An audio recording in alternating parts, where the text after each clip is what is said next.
नमस्कार।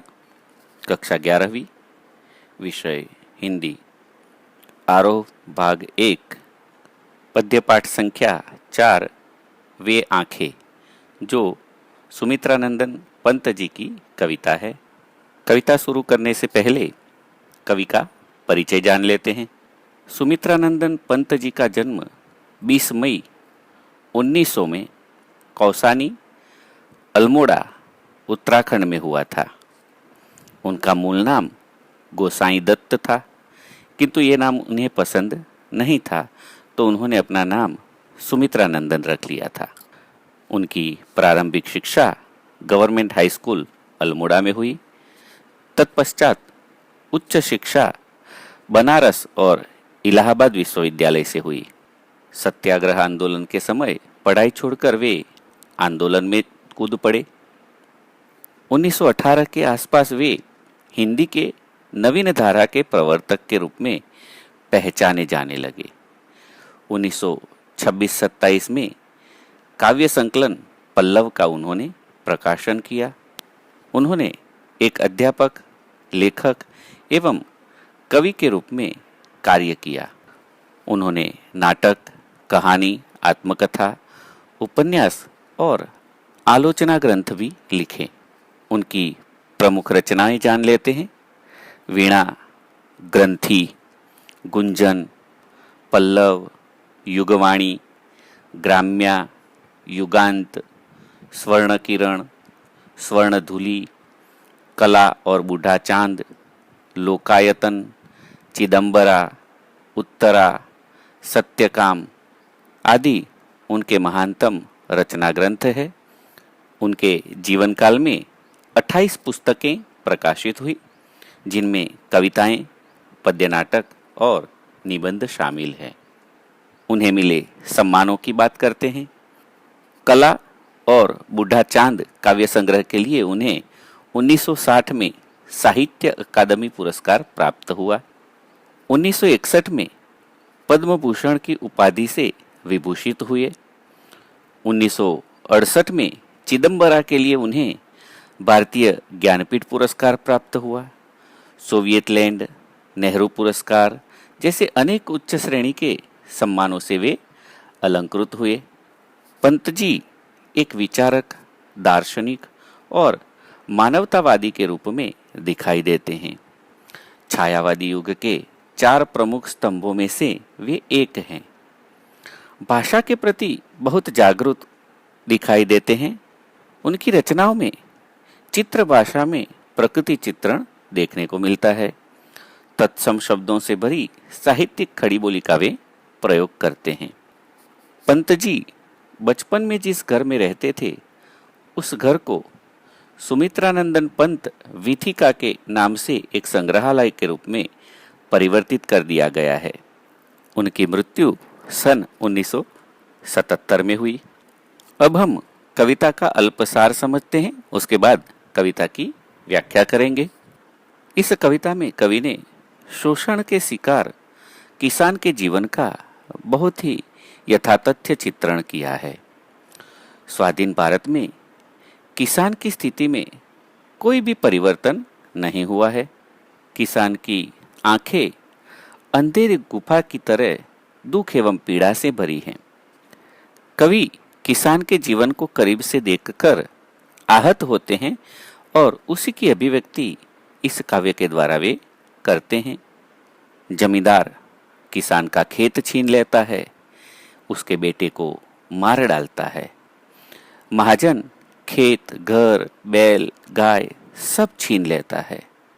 ऐसी दयनीय परिस्थिति में पत्नी बीमार होती है तो किसान पत्नी का इलाज भी नहीं करवा पाता और इलाज के अभाव में पत्नी की मृत्यु होती है।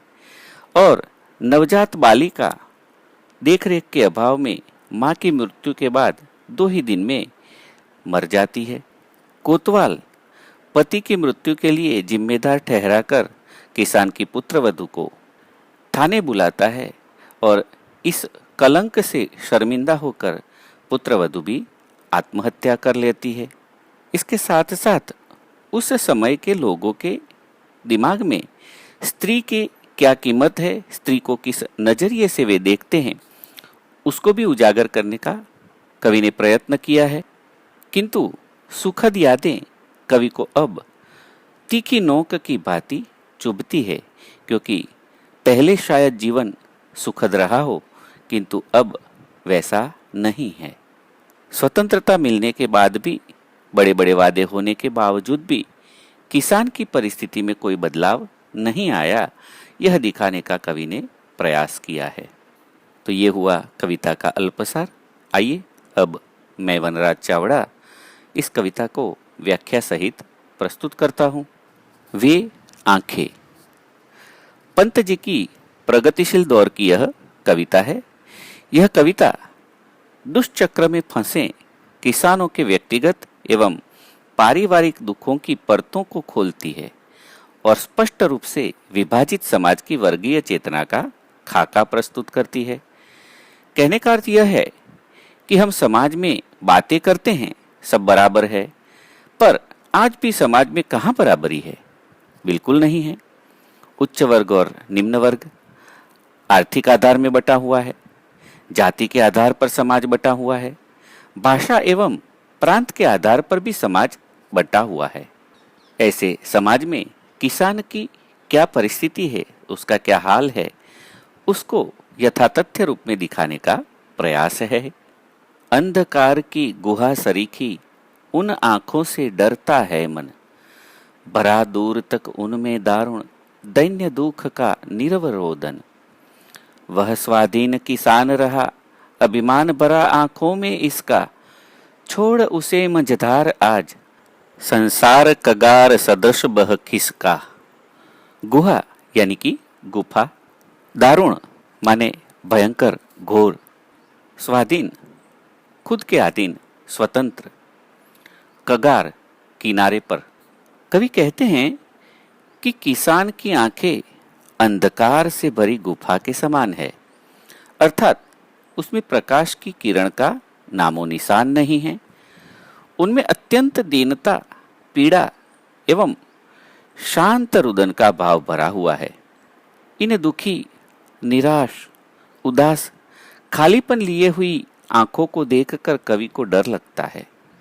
कवि उन आंखों की तरफ देखने का साहस तक नहीं कर पाते।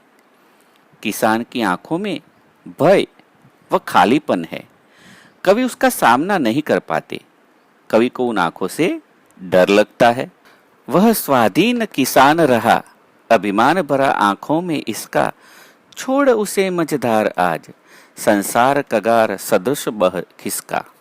तात्पर्य यह है कि देश स्वतंत्र हुआ और किसान भी स्वतंत्र हो गया, जिसका गौरव किसान की आंखों में दिखाई भी देता है, किंतु उसकी दशा में कोई परिवर्तन नहीं आया।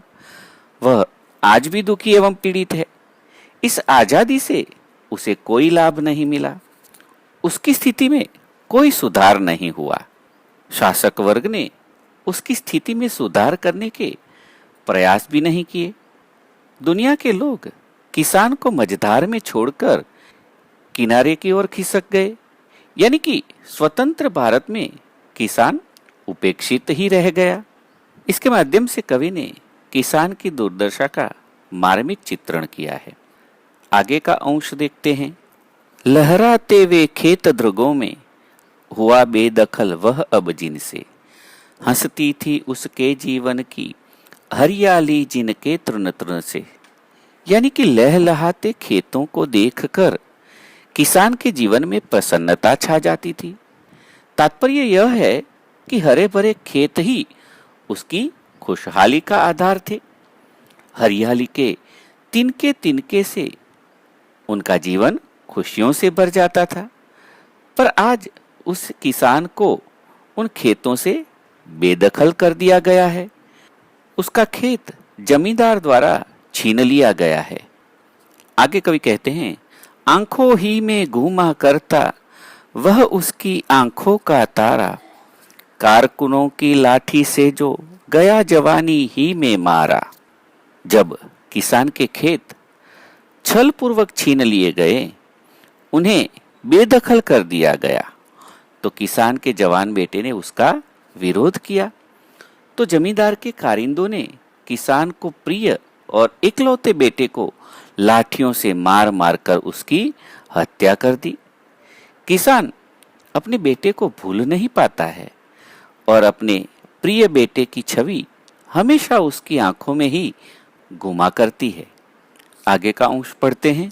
बिका दिया घर द्वार महाजन ने न ब्याज की कौड़ी छोड़ी, रह रह आंखों में चुभती वह कुर्क हुई बरदों की जोड़ी। कवि कहते हैं कि खेत तो जमींदार ने छीन लिए थे, किसान गरीबी के कारण महाजन से पैसे उधार लेने को मजबूर हो गया, किंतु महाजन ने भी पैसों की वसूली के लिए किसान का घर द्वार तक बिकवा दिया। ब्याज की कौड़ी भी उसने नहीं छोड़ी, यहाँ तक कि उसके प्यारे बैलों की जोड़ी को भी नीलाम करवा दिया। घर द्वार बिक जाने और बैलों की नीलामी से किसान के हृदय में जैसे शूल चुभती है, उसे बहुत पीड़ा होती है, पर वह कुछ नहीं कर पाता। आगे कवि कहते हैं, उजरी उसके सिवा किसे कब पास दुहाने आने देती, आंखों में नाचा करती उजड़ गई जो सुख की खेती। उजरी, ये उजरी किसान की सफेद गाय है।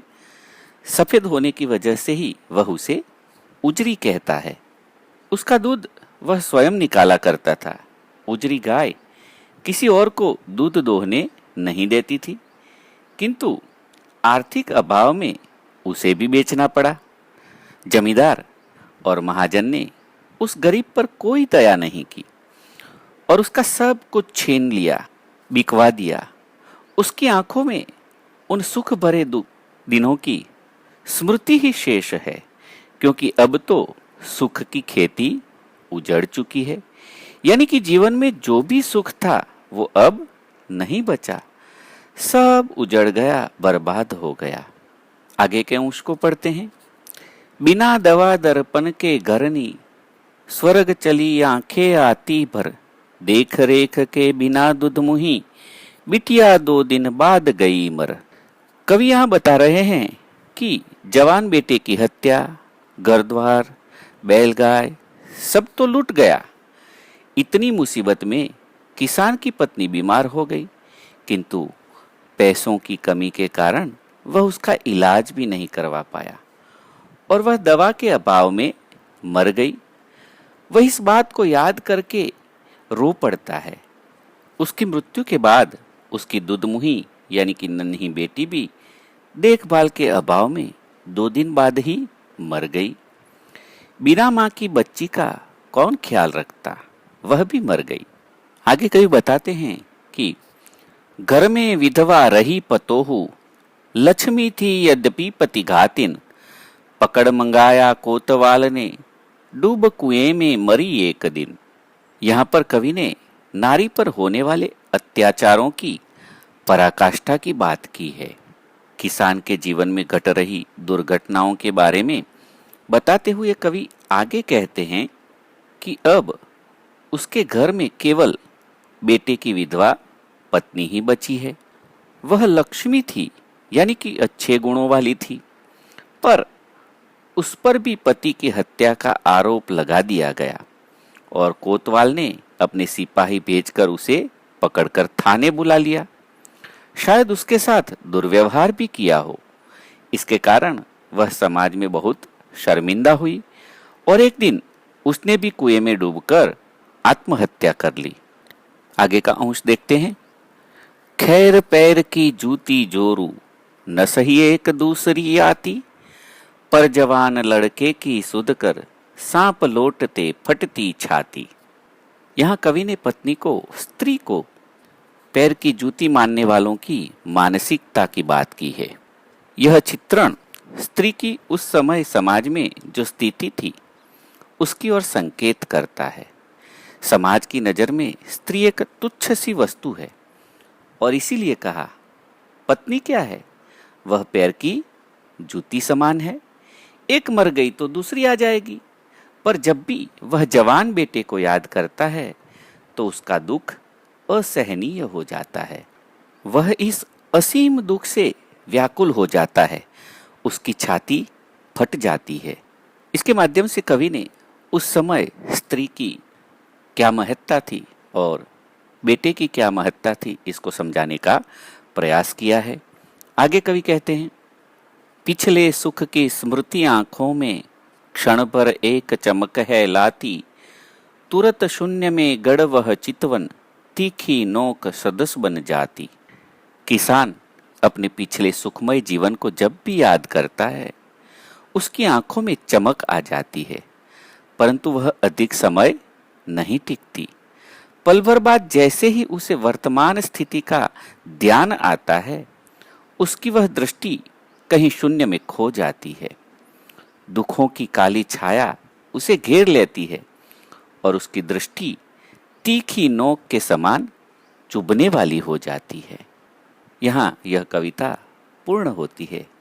इस पूरी कविता के माध्यम से कवि ने सत्ता परिवर्तन के बाद भी किसान की बदहाली और लाचारी में कोई परिवर्तन नहीं हुआ, उसका अत्यंत संवेदनशील एवं मार्मिक चित्रण किया है। कविता यहाँ पूर्ण होती है। मैं आशा करता हूँ कि आपने इसे अच्छे से समझा होगा। नमस्कार, सबका मंगल हो।